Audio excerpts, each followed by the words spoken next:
rekan Rangga dan selamat pagi pemirsa Radio Guntur dimanapun berada. Berjumpa kembali bersama saya Tias kali ini di obrolan pagi untuk edisi Jumat 29 Mei 2020 dengan topik yang bakal kita angkat mengenai peran relawan dalam pandemi COVID-19.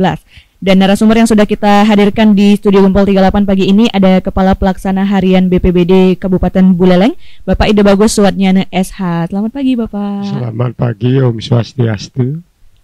Dan berikutnya ada Sekretaris PMI Bapak Dr. Gede Sandiase. Selamat pagi Bapak. Selamat pagi semuanya. Oke, berikutnya ada Ketua Pramuka Peduli Ketut Susilo Widiarse ASPD. Selamat pagi. Baik, selamat pagi semuanya. Salam sejahtera. Oke, bagaimana kabarnya pagi ini semuanya? Sehat? Luar biasa. Sehat selalu ya. Nah, di mana Mitra 104,6 FM pandemi COVID-19 yang terjadi sudah mengajarkan kita untuk saling membantu mengatasi persoalan ini. Berbagai elemen masyarakat tergerak untuk menanggulanginya, baik itu dari BPBD sendiri, PMI maupun Pramuka Peduli. Untuk itu di Studio Gempol 38 Tias akan ajak tiga narasumber kita ngobrol seputar hal ini.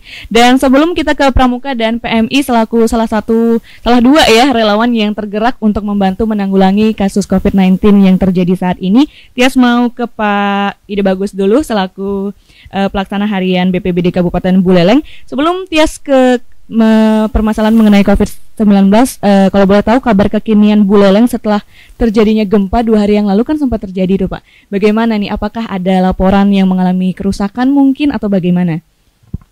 Terima kasih untuk rekan-rekan di studio, mohon izin dan masyarakat pada umumnya, karena yang ditanyakanlah gempa ya 2 hari yang lalu, karena kebetulan saat terjadi gempa kami memang sedang dengan pimpinan telekonferensi dengan KPK dan BPK, ya memang cukup kaget juga ya. Jadi kita yang tanpa sadar berhamburan juga. Padahal protokolnya kan tidak demikian. Yang ini yang harusnya kita juga ingat. Tapi karena situasi seperti itu ya kita maklumi lah. Jadi kita berhamburan turun, harusnya kita berlindung dulu. Jika itu besar, berlindung. Ya nyanyiannya lah. Nah, rekan-rekan pramuka paling hafal itu nyanyian. Ya, yang ini. Nah, untuk kejadian gempa kemarin, lusa, itu memang ada kerusakan kecil ya dari laporan Bapak, cuman hanya genting yang jatuh di daerah Kecamatan Ciredeg. Yang kebetulan lokasi gempa memang di Kecamatan Ciredeg. Itu akibat dari sesar Ciredeg ya, yang bergoyang sedikit, bergoyang sedikit. Walaupun dirasakan sampai Denpasar, itu kasihnya, dan ya bersyukur sampai kemarin juga tidak ada laporan. Oke, tidak ada laporan kerusakan yang terlalu berat gitu ya. Cuma ada genteng di lantai 2 yang jatuh. Oke, terus untuk hujan yang kemarin terjadi kan seharian tuh hujan Pak ya. Apakah ada laporan bencana di sungai di suatu desa atau daerah gitu mungkin? Ya belum ada ya. Jadi yang kita lihat kemarin kan hanya di Denpasar. Karena tinggi gelombang di Denpasar sampai 6 meter ya. 6 meter yang kita lihat. Kalau Buleleng, Bali Utara itu ketinggian hanya sampai 1,5 meter yang kita dapat dari BMKG. Dan kebetulan memang kami mungkin dengan rekan-rekan relawan juga sama, kita mendapat connect ya dari BMKG. Jadi setiap kejadian apapun BMKG wilayah Bali selalu memberikan informasi terkini kepada kita. Nah, balik kita ke permasalahan COVID-19. Kalau boleh tahu sampai saat ini apa aja yang sudah dilakukan BPBD Kabupaten Buleleng dalam menanggulangi permasalahan COVID-19 khususnya yang terjadi di Kabupaten Buleleng mungkin? Iya, terima kasih. Untuk BPBD memang ada tugas dan fungsinya memang 3 ya, fungsi bencana alam, non alam dan sosial. Nah, bencana alam mungkin sudah kita ceritakan tadi, itu salah satu tugas kami. Non alam ya seperti ini sekarang pandemi, yang sosial ya kerusuhan dan lain sebagainya. Nah, untuk posisi non alam ini memang tugas kami, tupoksi kami memang di administrasi dan sekretariatan. Dan tugas kami membantu seperti itu. Jadi untuk bidang kesehatan sudah ada yang punya tugas dan fungsi, dinas kesehatan, rumah sakit. Nah, untuk posisi jaring pengaman sosial juga sudah ada dinas sosial. Nah, untuk ekonomi juga demikian. Nah, di kami BPBD hanya sebagai sekretaris. Sekretariat sebagai wakil sekretaris. Jadi fungsinya mendukung kegiatan. Nah, lalu bagi para relawan seperti misalnya Pramuka ataupun PMI yang ingin ikut membantu dalam penanggulangan COVID-19 di Kabupaten Buleleng, apakah mereka harus melapor dulu ke BPBD atau boleh memang langsung terjun saja ke lapangan? Karena di gugus tugas itu sudah ada, ya. Jadi seperti rekan PMI juga sudah termasuk, di Pramuka juga sudah termasuk, membantu kita. Jadi semua elemen masyarakat dan kelompok-kelompok memang sudah dimasukkan ya di gugus tugas. Jadi melawan penyakit seperti ini tidak hanya tugas pemerintah. Jadi semua dilibatkan oleh Bapak Bupati, juga demikian juga Bapak Gubernur, juga dari pusat. Jadi kegiatannya memang diambil oleh seluruh elemen komponen yang bisa membantu kami. Apakah ada kriteria tertentu bagi seseorang individu, baik itu atau organisasi, untuk menjadi seorang relawan gitu Pak? Bukan ya. Jadi persyaratan relawan kan sebenarnya kalau kita bicarakan ini kan dari hati nurani sebenarnya ya. Hati nurani berkeinginan membantu. Ya. Baik itu sifatnya perorangan, organisasi. Nah, satu contoh, apakah yang mendonorkan uangnya untuk membeli sembako bukan relawan? Relawan juga kategorinya. Jadi kita berpikir bukan saya relawan dalam arti fisik sebenarnya. Kalau kita kan berpikir sekarang relawan fisik. Kalau tidak mengambil sampah bukan relawan, bukan. Mungkin juga yang memberikan sapu itu juga relawan. Dengan ikhlas memberikan ya harta bendanya untuk kita semua. Jadi masyarakat yang juga ikut membantu dalam bentuk materi mungkin materi itu juga relawan. Itu bisa disebut relawan. Kita lihat mungkin mau izin nanti Pak Gede, kita melihat posisi rekan-rekan yang membantu dengan menggantungkan sayur mayur. Kita belum pernah dengar beritanya. Pasti ada itu sebenarnya. Cuma persoalannya kan itu tidak diangkat. Itu juga mereka relawan sebenarnya dengan hati nuraninya bisa menyisihkan ya harta bendanya yang sedikit untuk teman-teman yang lain yang membutuhkan. Gitu ya. Baik, terima kasih Pak Ide Bagus. Nanti Tias bakal ajak ngobrol lagi. Tias mau ke Pak Gede Sandiasa dulu. Ketemu lagi Pak ya. Kalau boleh tahu sampai sejauh ini dari PMI sendiri apa aja yang sudah dilakukan untuk membantu menanggulangi permasalahan COVID-19 di Kabupaten Buleleng? Baik, terima kasih. Jadi yang pertama tentu ini adalah perlu dipahami bahwa pandemi ini adalah masalah bersama dan ini adalah kejadian yang katakanlah tiba-tiba dan belum pernah berpengalaman sama sekali kita semua. Sehingga yang pertama kami lakukanlah berkoordinasi dengan jajaran PMI, kemudian pemerintah daerah, kemudian juga karena kami dari sisi daya dukung waktu itu kan disinfektan itu sulit sekali. Jadi boleh katakan bingung, ada permintaan dari satu instansi langsung mengirim surat. Terus kami berusaha mencari disinfektan, tidak ada tersedia. Akhirnya kami membalas surat itu dengan catatan disediakan disinfektan. Kami menyediakan relawan dan peralatan semprot. Jadi semprot yang pertama. Sehingga mulai dari situlah kami bergerak terus mengundang para relawan, terus para swasta, kemudian juga masyarakat-masyarakat yang ingin berkontribusi sebagai relawan dalam penanganan COVID gitu. Sehingga muncullah seperti sekarang, boleh dikatakan Buleleng itu dalam kegiatan menyemprot itu di seluruh Bali ratingnya paling tinggi. Benar. Jadi kegiatan yang pertama menyemprot, boleh dilihat nanti di media. Itu semua dari sumbangsih seperti disampaikan Pak De Bagus tadi, bahwasannya masyarakat itu secara antusias sebenarnya memiliki keinginan untuk bersumbangsi kepada kegiatan relawan ya. Seperti di masyarakat ada punya kemampuan sembako 10 mereka langsung bagikan di sekitarnya, itu contohnya. Tapi untuk relawan PMI kita bergerak ini memang tadi dipertanyakan tentang persyaratan ya, kita memang relawan-relawan PMI itu memang terlatih ya, terlatih dan memenuhi syarat. Seperti sekarang syarat yang paling jelas adalah mereka harus mengikuti protokol kesehatan ini. Itu yang utama. Sebelumnya kita sudah melatih mereka seperti KSR ya, barangkali kami pertama karena istilahnya disinfektan tidak kami punya, kemudian APD perlindungan diri terbatas ya. Memang kami terbatas menggerakkan relawan ya. Iya benar. Karena terlihat di berita-berita itu mereka yang rumah sakit memiliki APD yang kuat saja kena gitu. Sedangkan kita hanya pakai sarung tangan sama masker gitu. Sehingga kita melakukan kegiatan terbatas, tetapi frekuensinya cukup tinggi di bidang yang paling tinggi kita lakukan adalah sosialisasi dan edukasi masyarakat melalui pemasangan pamflet-pamflet yang didukung oleh Gaya Oasis, Yayasan Gaya Oasis di Tejakula. Yang paling besar dukungannya adalah dari pemerintah Kabupaten Buleleng. Ya, kita sekarang boleh dikatakan sangat besar kita mendapatkan pendanaan dari pemerintah Kabupaten Buleleng. Sebenarnya itu adalah untuk kelengkapan markas sebenarnya kita usulkan, tetapi kondisi COVID ini diperintahkan untuk bisa membantu kegiatan COVID ini, sehingga praktis diklat, kemudian juga pemenuhan peralatan-peralatan seperti tenda, mesin genset, kemudian alat-alat pelatihan itu kami geser ke arah ini untuk mendukung kegiatan relawan. Kemudian juga dari beberapa swasta yang terlibat untuk memberikan bantuan seperti disinfektan, kemudian sarung tangan, masker, dan sarana edukasi dan sosialisasi tadi.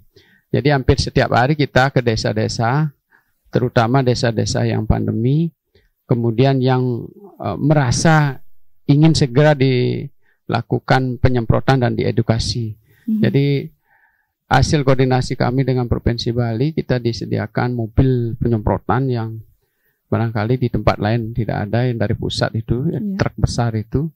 Kemudian juga dari provinsi kita pinjamkan kendaraan pickup yang juga dipakai untuk menyemprot. Dan relawan setiap hari kita tersedia 20 sampai 25 orang. 20 sampai 25 ya, orang. Kemudian peralatan semprot kami lengkapi dengan bantuan-bantuan dari dinas. Salah satunya adalah, bukan salah satu, paling pokok adalah dari BPBD yang mendorong, kemudian dinas kesehatan, ya.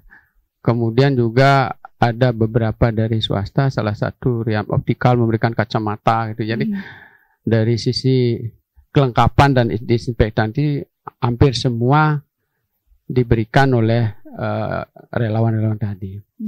Nah, perlu sekarang menurut pemikiran kami, relawan itu memang sudah tumbuh di masyarakat, ya. Tetapi sekarang ini bagaimana supaya intensitasnya lebih tinggi, menjadi relawan dirinya sendiri. Ya. Jadi ini sangat penting sekali, karena di beberapa pengalaman itu salah satunya PMI sendiri melarikan diri. Jadi orang yang tersangka utama, katakanlah begitu, mohon maaf, yang apa istilah, bukan tersangka utama, apa, kalau terinfeksi kan beliau adalah salah satu yang tersangka utama, mereka sendiri tidak melindungi keluarganya, tidak melindungi keluarganya. Tapi juga kesadaran bagi masyarakat bahwa PMI itu adalah juga warga kita, sehingga perlu diberikan apresiasi. Mereka adalah pejuang-pejuang devisa, jangan juga didiskreditkan, ya.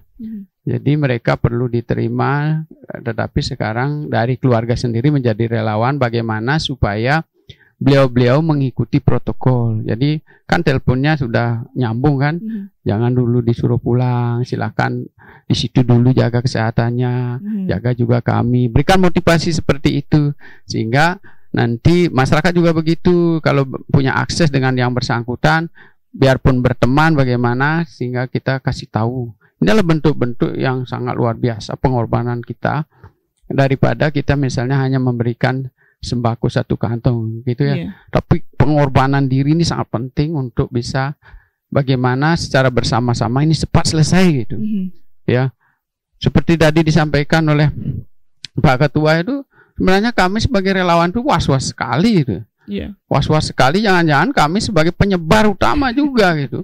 Niat hati membantu kita gitu, ya. Bukan membantu, tapi kita masuk ke desa yang terkontaminasi, katakanlah begitu, lalu kita pergi ke desa lain, justru kita yang menjadi penyebar yang paling utama gitu. Jadi marilah kita sadari, meskipun kami dari PMI memang memiliki pendidikan secara berjenjang terhadap relawan, ya, dari tingkat SD kita sudah bina melalui PMR, kemudian SMP, SMA, sampai tingkat perguruan tinggi. Jadi kami bekerja sama dengan sekolah-sekolah maupun perguruan tinggi untuk menciptakan relawan-relawan terlatih dan memahami. Mereka sebenarnya relawan, hampir semua kita juga relawan, cuma kita belum terlatih kapan relawan itu dibutuhkan secara betul, kapan melakukan tugas secara baik oleh relawan, ini sangat penting. Karena ketika melakukan tindakan seperti sekarang menangani pandemi, ketika mereka sendiri tidak fokus pada protokol kesehatan, maka mereka lah salah satu sebagai penyebar utama. Itu sumbernya ya. Itu yang perlu yang tegaskan. Jadi masyarakat menjadi relawan salah satunya adalah kalau tidak ada kegiatan di luar, mari diam di rumah. Itulah salah satu relawan. Jadi supaya nanti, karena sekarang ini yang paling berbahaya itulah orang tanpa gejala ini. Orang yang tidak kelihatan gejalanya. Jadi orang-orang yang sehat berkeliaran tapi sudah bersentuhan dengan pihak-pihak yang dicurigai atau memang betul-betul sudah reaktif. Kemudian yang perlu diketahui juga yang lihat, ketika misalnya instansi-instansi terkait melakukan pengetesan, ketika masih reaktif itu, mohonlah data jangan menyebar gitu. Ya. Padahal positif pun sebenarnya tidak boleh menyebar itu. Tidak boleh menyebar, tapi kemarin kan karena kesimpang siuran kita fokus pada peraturan perundang-undangan, jadi ada yang setuju disebar supaya apa istilahnya mudah dihindari gitu. Ada yang tidak setuju itu. Makanya melalui peraturan perundang-undangan, marilah kita sepakati untuk nama-nama BNM itu barangkali tidak perlu disebar karena pemahaman masyarakat itu masih sangat minim ya. Dia tidak rela akan menerima yang bersangkutan, itu isinya. Jadi bagaimana sekarang sosialisasi terus dilakukan. Ketika sudah dinyatakan positif, marilah kita terima. Ketika dinyatakan negatif, mari kita terima di masyarakat. Ketika dinyatakan sebagai positif, marilah kita berlera hati di mana harus kita melakukan pemeriksaan kesehatan, diam di tempat, istilahnya karantina, kita lakukan dengan baik, kita berdoa supaya ini cepat selesai. Saya kira itu, terima kasih. Intinya harus mengikuti protap yang sudah ditentukan oleh pemerintah juga ya Pak ya, kembali. Nah, tadi kan di awal Bapak sempat menceritakan bahwa awalnya PMI bergerak untuk menyemprotkan disinfektan karena ada surat permintaan dari suatu instansi. Nah, ini apakah PMI memang bergerak atas permintaan seseorang atau suatu instansi, atau memang sudah ada jadwal tertentu yang dibuat oleh PMI sendiri? Jadi pada awal itu memang kita semua belum ada yang menyemprot. Kita semua belum ada yang menyemprot, lalu kita memang sudah siap-siap, kita sudah merapatkan relawan dan berkoordinasi dengan di Provinsi Bali, kita sudah rapat berkali-kali. Apa yang harus dilakukan?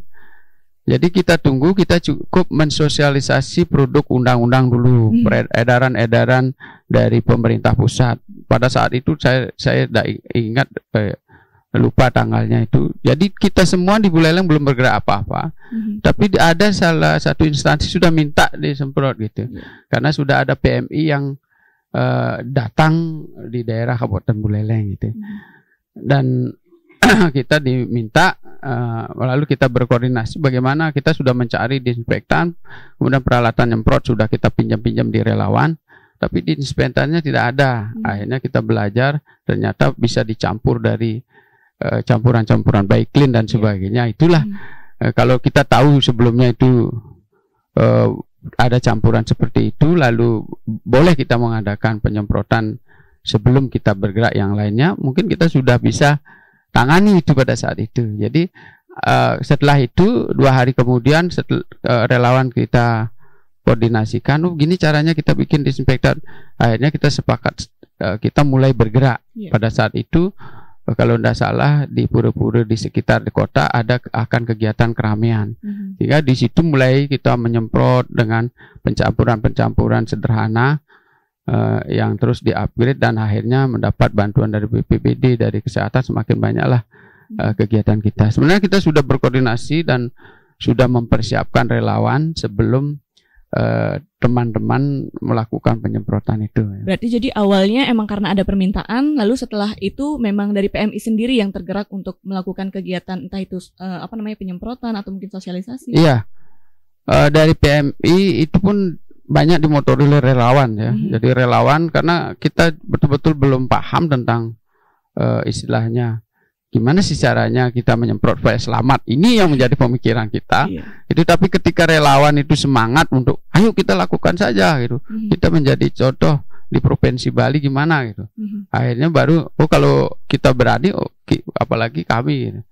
Akhirnya mulai bergerak 5 orang, 10 orang dimotori terus oleh kepala markas langsung sebagai pimpinan kegiatan, bahkan langsung kepala markas kita sendiri Pak Ketua bahkan langsung motori, makin semangat mereka dari 10 orang menjadi 20, bahkan kita batasi. Kemudian kegiatan yang lain yang kami sangat waktu itu pertama kali itu begitu diterapkan apa namanya itu diam di rumah ya, itu di Buleleng kalau tidak salah Maret akhir ya Pak ya.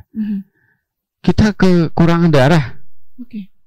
Jadi rumah sakit juga istilahnya membatasi orang berkunjung. Jadi pada saat itu hanya 1 orang boleh. Bahkan ada beberapa rumah sakit tidak boleh ditunggu itu. Jadi by telepon ya. Jadi kami betul-betul kewalahan darah. Akhirnya kita rapat apa yang harus dilakukan. Akhirnya membuka gerai.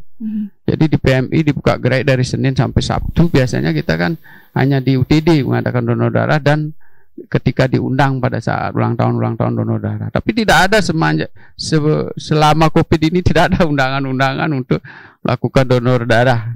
Nah, jadi akhirnya kita buka gerai, kemudian kita motivasi lagi teman-teman yang biasa melakukan donor. Akhirnya mereka kumpul mungkin 10-20 orang. Kemudian akhirnya karena mereka tidak berani mengadakan pengumpulan orang, diarahkanlah ke PMI, markas PMI Buleleng. Dan sampai saat ini belum ada laporan istilahnya kekurangan darah. Cuma istilahnya sekarang tidak lagi donor darah sukarela, tapi donor darah pengganti. Terpaksa diarahkan ke PMI. Terima kasih. Baik, terima kasih untuk Pak Sandiase. Saya ke Pak Susilo dulu dari Pramuka ini ya, langsung datang ke sini. Kalau dari Pramuka sendiri apa saja nih yang sudah dilakukan untuk menanggulangi COVID-19 di Buleleng? Baik, terima kasih. Kami dari Gerakan Pramuka Kuartir Cabang Buleleng sesuai dengan SK dari Bapak Bupati Buleleng terkait dengan tugas kami di Pramuka seperti apa yang disampaikan oleh Bapak Kalaksa BPBD, bahwa semua organisasi relawan itu sudah ditampung dalam SK gugus tugas percepatan. Nah, kami kebetulan mendapatkan bidang di penanganan dan pencegahan. Nah, terkait dengan tugas itu termasuk juga kami sudah mendapatkan instruksi dari kuartir nasional sampai ke kuartir daerah dengan menerjunkan pramuka peduli dan unit siaga bencana yang memang kita sudah miliki di masing-masing organisasi pramuka di tingkat kabupaten. Nah, kami dalam masa pandemik COVID-19 ini ada beberapa hal yang sudah kami lakukan. Jadi yang pertama sesuai dengan bidang kami di pencegahan, kita lakukan edukasi. Nah, edukasi yang sudah kami lakukan yang pertama adalah dengan berupa pembuatan himbauan PHBS terkait dengan pencegahan COVID dan lain sebagainya. Baik itu kita bentuk dalam pamflet maupun kita sebar melalui media sosial. Nah, kemudian yang kedua juga kita lakukan edukasi. Mungkin ini gagasan terobosan yang baru yang kita lakukan. Itulah edukasi bak cuci tangan berhadiah. Nah, ini kenapa kami rancang seperti itu, karena kami melihat belum optimalisasi ya bak cuci tangan yang ada. Nah, kita modif dengan bagaimana merangsang masyarakat untuk selalu ya menjaga PHBS dengan mencuci tangan yang bersih, sekaligus kami edukasi. Nah, kebetulan kami sudah bikin posko koordinasi lapangan yang bertempat di kuartir cabang Buleleng. Nah, kemudian yang kedua, sama seperti rekan-rekan kita di PMI, kami juga melakukan kegiatan penyemprotan desinfektan di beberapa lokasi, termasuk juga hari ini sebenarnya kami ada penyemprotan desinfektan di 14 titik di Kecamatan Seririt. Nah, kemudian yang ketiga, kami juga melakukan pembagian masker. Nah, terutama di tempat-tempat keramaian seperti yang sudah kami lakukan sebelumnya, kami kerjasama dengan PD Pasar, ya, kami lakukan pembagian masker sekaligus juga edukasi. Karena awalnya memang kesadaran masyarakat waktu itu masih belum tumbuh, ya masih minim. Nah, di sana kita edukasi bagaimana penggunaan masker yang benar, sekaligus juga kita pembagian masker terutama kepada pedagang maupun pengunjung pasar yang pada saat itu memang kita lihat masih minim untuk penggunaan masker. Nah, kemudian yang terakhir yang kita lakukan juga, jadi kita koordinasi ke tingkat pramuka, mulai dari level bawah di gugus depan maupun sekolah, kita lakukan yang namanya bumbung kemanusiaan pramuka. Jadi kita mengumpulkan donasi, ya baik itu dalam bentuk bahan pangan, kemudian dalam bentuk masker yang kita nanti distribusikan ya kepada masyarakat yang memang memerlukan untuk itu. Nah, itu saja yang bisa saya sampaikan terkait dengan beberapa aksi yang sudah kita lakukan di Pramuka. Nah, yang perlu juga kita sikapi bahwa dalam masa pandemi COVID-19 ini kan kalau kita sikapi secara positif, ini adalah yang pertama, ini menggugah rasa kemanusiaan kita. Ya, seperti kami di relawan, dengan pandemi ini kita terbangun lagi jiwa kita ya sebagai seorang relawan yang bagaimana menerapkan kepedulian kita ya terhadap sesama yang mungkin akhir-akhir ini sudah mulai luntur. Nah, kemudian yang kedua juga diingatkan kita bahwa kesadaran kita untuk senantiasa selalu menjaga perilaku hidup bersih dan sehat yang harus kita tingkatkan kembali. Itu saja yang bisa. Oke, menarik sekali ya tadi untuk membangun kesadaran masyarakat. Karena biasanya kita orang Indonesia tuh untuk cuci tangan aja masih awam gitu ya. Kalau mau makan mungkin baru. Kalau habis megang benda-benda di tempat umum itu jarang sekali untuk kesadarannya. Di tengah COVID ini baru deh mulai sadar. Nah, tadi dari Pramuka sendiri kan ada menyebutkan salah satu kegiatannya melakukan penyemprotan disinfektan. Dan tadi ada di 14 titik di Seririt katanya hari ini rencananya. Nah, apakah tempat-tempat yang akan disemprot itu memang sudah ada dijadwalkan oleh dari Pramuka sendiri, atau jika ada permintaan dari suatu daerah atau instansi baru Pramuka ke sana? Terkait dengan jadwal kami penyemprotan, memang kami ada dua hal. Yang pertama memang ada jadwal rutin ya yang memang sudah kita jadwal ya per kuartir ranting atau kecamatan yang sudah dikoordinir oleh Pramuka kami di tingkat kecamatan. Ya, seperti sekarang ini kebetulan kita di Kecamatan Seririt juga koordinasi dengan Bapak Camat Seririt. Kita ada 14 titik yang kami lakukan penyemprotan. Jadi kami juga ucapkan terima kasih juga dari Bapak Pak Kalaksa BPBD yang sudah senantiasa membantu kami dari sisi peralatan.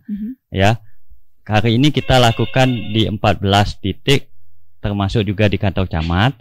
Nah, kemudian yang kedua juga sesuai dengan permintaan. Seperti kemarin ada beberapa permintaan dari sekolah karena ini mulai bulan Juni ini mengawali PPDB, walaupun secara online masing-masing sekolah itu sudah membuat posko, sehingga kami lakukan penyemprotan sesuai dengan permintaan daripada sekolah-sekolah juga. Oke, baik itu ya. Jadi ada dua, ada rutin dan juga ada dari permintaan sendiri. Menarik sekali kalau kita memang membahas masalah COVID-19, memang nggak akan ada habisnya. Tapi kita break iklan sejenak Sobat Guntur, dan di segmen kedua nanti buat Anda yang ingin mengajukan pertanyaan, saran atau masukannya bisa joinan ya di pesawat telepon 23455. Kita break iklan dulu dan saya kembalikan dulu ke rekan saya Rangga. Silakan rekan Rangga. Baik, terima kasih rekan Rangga, dan seperti yang sudah dikatakan tadi ya, untuk Mitra 104,6 FM yang ingin bergabung bersama kami untuk menyampaikan pertanyaan, saran ataupun masukannya, bisa langsung telepon di 23455 dan bakal nanti langsung ditanggapi oleh ketiga narasumber kita. Oke, sembari kita menunggu penelpon yang masuk ya di 23455, mungkin Tias bakal ajak ngobrol lagi ketiga narasumber kita ke Pak Ide Bagus dulu, selaku Ketua Harian BPBD Kabupaten Buleleng ya. Nah, tadi kan disebutkan dari Pramuka dan PMI sendiri itu menerima bantuan lah dari BPBD terkait mungkin fasilitas untuk penanggulangan COVID-19. Oke, kita sudah ada yang bergabung, Tias angkat itu dulu. Halo, selamat pagi.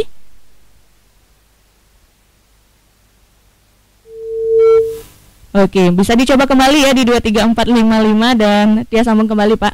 Apakah bantuan-bantuan yang diberikan kepada relawan itu semua relawan yang terjun itu diberikan bantuan, atau terkait tergantung permintaan dari masing-masing relawan? Mungkin misalnya Pramuka perlu apa baru BPBD memberikan atau bagaimana gitu ya. Nanti ditanggapi, kita angkat dulu. Halo, selamat pagi.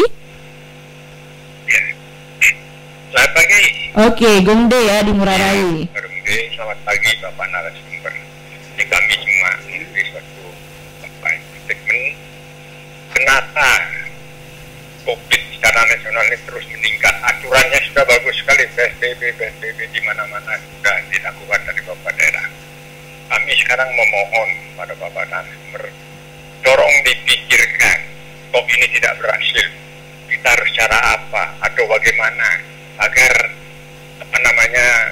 COVID ini bisa kita atasi dengan baik. Jauh di Buleleng masih syukur. Di sini harapan kami bagaimana sebenarnya, di mana titik lemahnya aturan ini? Apakah dari aturan atau dari masyarakat, dari lingkungan dan sebagainya? Dan menurut Bung G, ini karena aturannya sebenarnya udah baik ya, cuci tangan, jaga jarak, tidak keluar. Penyakit ini 14 hari itu mati sendiri kalau tidak ada yang menular. Itu satu. Kenapa? Gimana? Kalau tahu kelemahannya, itu yang harus kita gencarkan dan kita ketat agar tidak lagi seperti ini. Itu sebenarnya yang perlu dipikirkan sekarang. Kalau yang sudah selama hampir 3 bulan ini sudah dilakukan penyemprotan dan sebagainya, tapi orang masih berkeliaran karena ada kesempatan seperti pasar, masih bisa berkerumun. Itu penyebaran yang sangat signifikan sekali penyebarannya. Apakah tidak itu perlu dipikirkan caranya bagaimana? Memang tidak mudah. Kalau ini terlalu kita ketatkan dalam disiplin, ini memang mengganggu perekonomian, betul. Contoh sekarang seperti Bondalem. Kalau bisa seperti Bondalem terus Buleleng, kami rasanya cukup berhasil seperti itu. Jadi itu harapan kami. Yang perlu dipikirkan sekarang itu bukan hal-hal yang lain ya, agar COVID ini tidak menyebar lagi. Karena penyebaran ini berpindah-pindah. Contoh, dulu DKI tertinggi.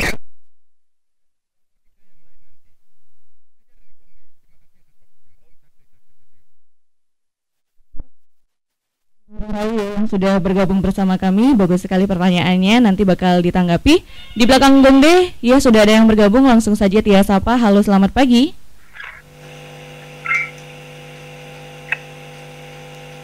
Halo, selamat pagi. Jika Anda mendengarkan Radio Guntur via streaming, bisa langsung disebutkan nama dan pertanyaan atau masukan yang ingin disampaikan. Halo. Oke, selamat pagi. Selamat pagi, dengan Bapak? Dari John Anderson. Pak Anderson. Iya. Oke, langsung Pak. Selamat pagi, narasumber dari mana? Dari BPBD, Pramuka dan PMI. Oh ya, selamat pagi Bapak narasumbernya. Ini suatu hal yang sangat sulit sekali diperdiskusikan masalah COVID-19 ya. Pandemi ini kapan berakhir, apa vaksinnya, betul ini suatu hal kerja keras di seluruh dunia dan termasuk di Buleleng. Ini kita bersama-sama dah berjuang untuk misi ini dalam hal satu, menjaga situasi kondisi kita tetap sehat ya, secara sekali dan sekali sudah kita adakan persembahan doa sebagainya. Ya, kedua, dalam hal untuk ketuatan kita di tubuh kita ini disiplin menjaga satu hal kebersihan.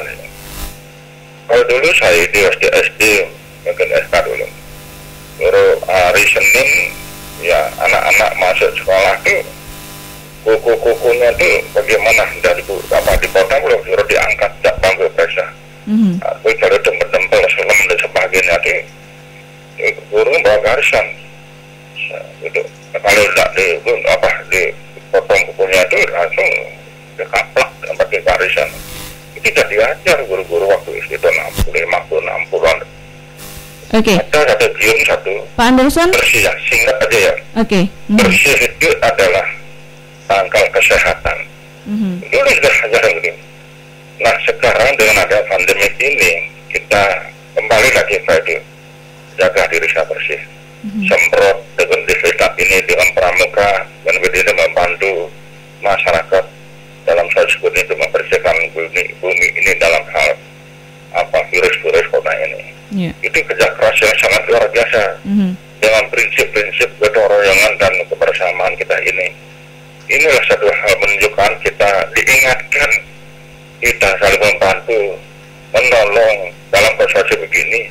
Sulit sekali saya bayangkan kapan akan menjadi berakhir. Mari kita berdoa, saya dukung semuanya ini, semuanya kita berjuang. Semoga apa menjadi visi-misi kita ini berhasil hilang semuanya virus corona dengan cepat. Terima kasih Om Santi Sancari Om. Baik, terima kasih untuk Pak Anderson ya yang sudah bergabung bersama kami. Di belakang Pak Anderson, apakah masih ada mitra 104,6 FM yang akan bergabung bersama kami sebelum nanti akan ditanggapi oleh ketiga narasumber kita? Oke, langsung saja Tia Sapa. Halo, selamat pagi. Selamat pagi. Dengan Karyana. Pak Karyana. Oke, langsung Pak. Ya, begini ya. Kalau amati dari beberapa bulan lah katakanlah, usaha pemerintah, semualah relawan, semua itu sudah di atas ekspektasi saya gitu, udah luar biasa gitu. Tapi gitu loh, Mbak Jas, kalau kesadaran masyarakat nggak ada dalam pemakaian masker dan sebagainya, kayaknya sia-sia gitu, kasihan gitu. Dana digelontorkan begitu banyak untuk membantu ini. Apa namanya? Masker diberikan, barusan dari pasar di sebelah utara ya, dari Jalan Sawu itu di utara sampai ke Jalan Semangka, jalan pokoknya di pasarannya. Nah, ada sesuatu yang harus saya beli gitu, terpaksa saya ke sana. 80% itu pemakaian maskernya nggak benar gitu. Mau tukang parkirnya, mau apa, dagangnya, ada yang nggak pakai, ada yang pakai tapi ditaruh di leher, ada yang mulutnya saja. Nah, coba lihat, kalau nggak percaya, barusan baru beberapa menit yang lalu. Ntar saya kasih fotonya. Saya kirim ke Pak Lihat Maju, nanti lihat gitu. Sedih saya gitu, sedih. Usaha pemerintah udah luar biasa, semua bekerja keras sudah. Tapi kalau yang diberikan nggak mau pakai, gimana? Benar. Susah ini, sedih saya gitu loh. Entah sampai kapan gitu loh. Mudah-mudahan doa, tetap doa gitu. Cuman kalau ya beberapa orang yang seperti ini, udah akhirnya tagar-tagar yang nggak benar itu banyak yang keluar gitu loh. Sakarepmu gitu, terserah gitu. Nah ini kan kacau gitu. Ya mudah-mudahan aja didengar lah sama yang diturutin. Kita udah bagus, tidak ada yang nyala-nyalakan pemerintah itu udah bagus. Kita aja nggak benar gitu loh. Kesalahan masyarakatnya aja ya. Iya, disuruh jaga jarak. Sudah nggak bisa jaga jarak, nggak pakai masker. Disuruh di rumah tapi keluar. Nah ini kan repot ini Mbak Des. Iya. Terima kasih, selamat pagi. Oke, terima kasih untuk Pak Kade Karyana yang sudah bergabung bersama kami. Apakah di belakang Pak Kade Karyana masih ada? Oke, lagi satu penelpon ya, bakal Tia tanggapi. Halo, selamat pagi. Halo, selamat pagi. Oke, tidak ya. Kalau gitu langsung aja Tias minta tanggapannya dari Pak Ide Bagus dulu mungkin. Ya, terima kasih untuk penelpon Gongli Merarai, Pak Anderson dan Pak Kade Karyana. Nah, sebelum saya menjawab dari keluhan lah katakan dari ketiga penanya ini, saya sedikit meluruskan pernyataan Pak Gede, mohon maaf Pak Sandiase. Jadi usaha pemerintah untuk penyemprotan itu sudah dimulai dari tanggal 3 Maret ya. Awal sekali.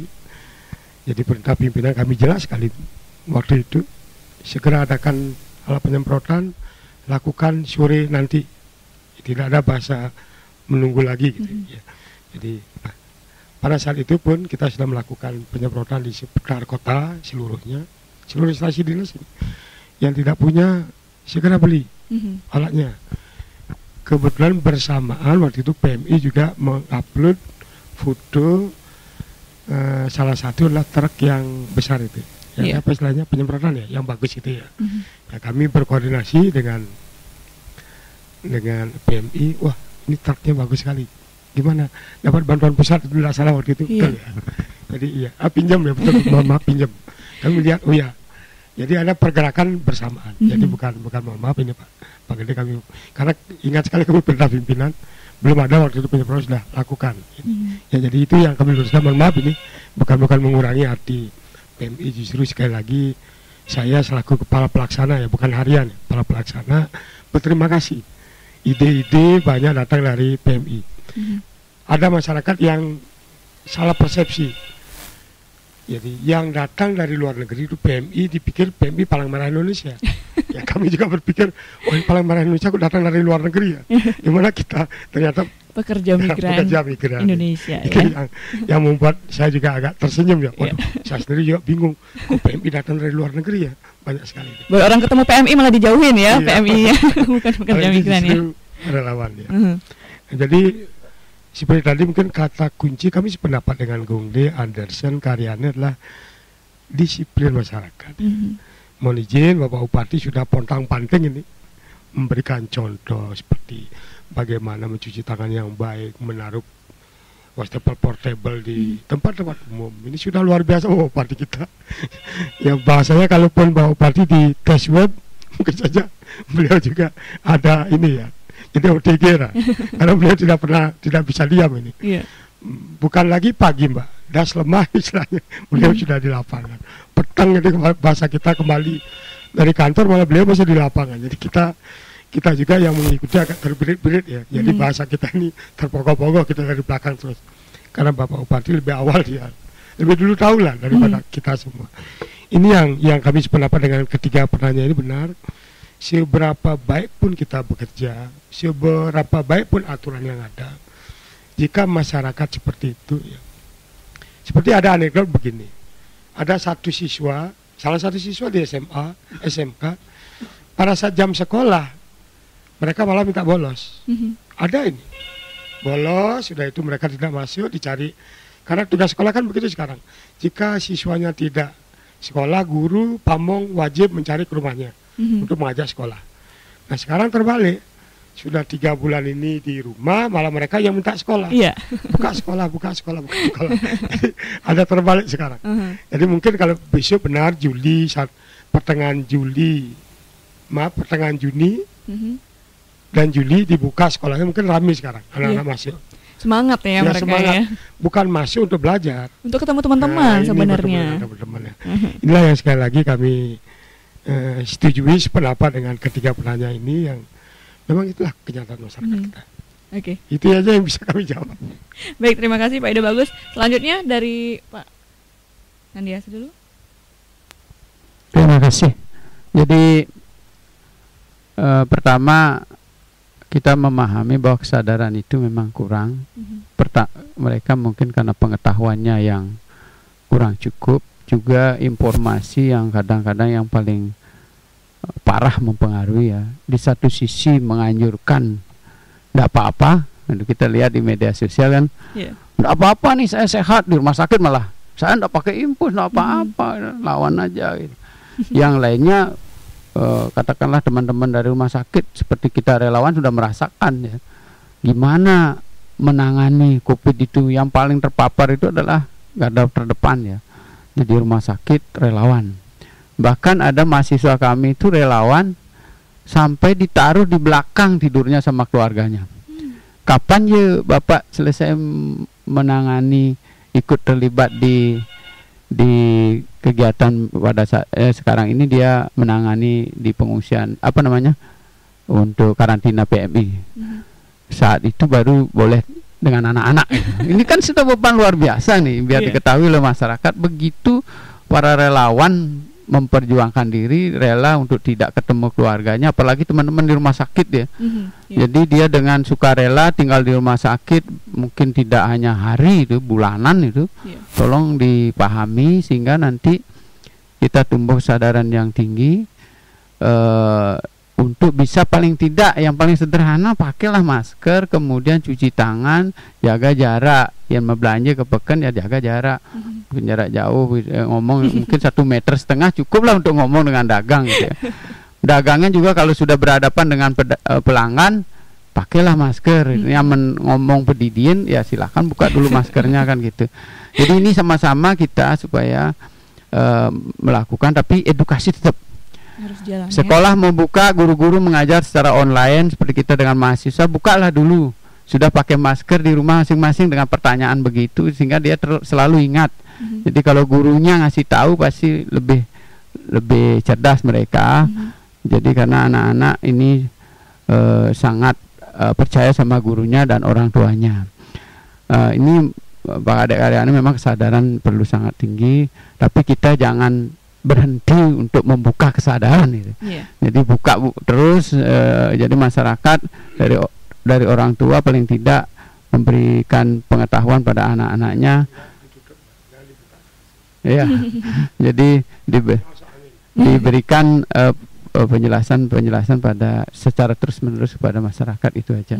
Jadi saya kira itu sangat penting, sehingga setiap momen gitu ya, yang jadi relawan kita melalui relawan, yang di pemerintah melalui pemerintah, dan dari masyarakat desa adat juga sudah tidak kalah pentingnya, juga sudah beberapa kegiatan dilakukan, penjagaan, kemudian yang tidak pakai masker dikasih masker, yang masuk tidak pakai masker disuruh keluar pakai dulu itu. Ini sudah luar biasa nih. Silakan teman-teman, terima kasih. Baik, selanjutnya Pak Kertasusilo, silakan. Kalau kami dari Pramuka menyikapi 3 penanya tadi, yang pertama adalah terkait dengan pertanyaannya Pak Gungdi. Memang akhir-akhir ini kan kita kecenderungan daripada penambahan PDP yang positif itu adalah dari transmisi lokal. Nah, ini yang mesti kita sikapi bersama. Kalau kami di relawan memang seperti yang sudah tadi disampaikan, bahwasanya adalah kedisiplinan kita yang masih minim, yang masih kurang. Nah, tentu kedisiplinan ini harus selalu kita ingatkan, ya. Dan ini tidak bisa hanya pemerintah saja, tetapi kita bersama-sama, ya, baik kita diri sendiri untuk disiplin, untuk menjaga diri kita sendiri, ya, sehingga jangan sampai kita ikut menjadi penyebar daripada virus COVID ini. Dan kami dari relawan tentu tidak henti-hentinya juga melakukan edukasi, ya, yang penting buat masyarakat. Apalagi tadi kan di medsos kita lihat banyak sekali tagar-tagar yang ya kacau jadinya, ya, ada Indonesia terserahlah dan lain sebagainya. Ini yang selalu kita edukasi bahwa pandemik ini bisa hilang, itu dibutuhkan kesadaran bersama. Mungkin itu yang bisa saya tanggapi. Mungkin ada yang ingin memberikan closing statement terkait ini, bagaimana agar masyarakat tuh memiliki kesadaran gitulah untuk bisa membantu mencegah COVID-19 yang terjadi. Sekali lagi mungkin kami dari mewakili pemerintah, ya, sebagai Kalaksa BPBD hanya memohonlah, mari kita selamatkan diri kita dulu, baru kita menyelamatkan yang lain. Jadi kalau kita seperti tadi masih bersifat arogan, masih merasa diri kuat seperti Superman, ya, ini akan terus terjadi. Jadi sepanjang vaksin belum ditemukan, mari kita sadari itu. Usaha pemerintah dan para relawan ini jangan dianggap sepele. Ya, bahasa mereka terserah gue, kan gue yang punya hidup, lu mau apa, ya? Ya mohonlah, karena apa, kalau mereka saja yang mati tidak masalah, tapi keluarganya semua, ya seperti sekarang lah, mungkin tadi transmisi lokal, ada anak-anak yang kena, umur 2 tahun ada, 8 tahun yang di TV juga kita lihat, sehingga ada kami di BPBD, kantor BPBD tidak pernah sekarang melihat siaran TV, ya kasihan. Karena kita lihat malah makin terus kita, karena anak-anak yang 2 tahun sudah kena, ada 8 bulan lagi. Itu gimana sekarang ini anak ini yang siapa yang mengasuh di dalam? Itu yang kami sering sampaikan, ya, sehingga mohonlah masyarakat sekali lagi, usaha pemerintah dan relawan itu bukan main-main, bukan bercanda itu, ya. Jadi memberikan A, wah parameter B, tidak. Ya. Marilah kita sama-sama menjaga diri kita. Harapan kita dengan menjaga diri kita akan bisa menjaga lingkungan kita. Ya, dari Pak Sandiasa ada mungkin? Baik. Jadi sebenarnya upaya penyemprotan itu mungkin prioritasnya nomor 2 dari kesadaran, ya. Jadi kesadaran untuk mengikuti protokol kesehatan ini yang paling utama, ya. Jadi lindungi diri, lindungi juga keluarga kita. Jadi meskipun kita katakanlah imunnya bagus, sehat, barangkali tidak akan terkena, tapi salah satu di keluarga kita pasti ada yang lemah.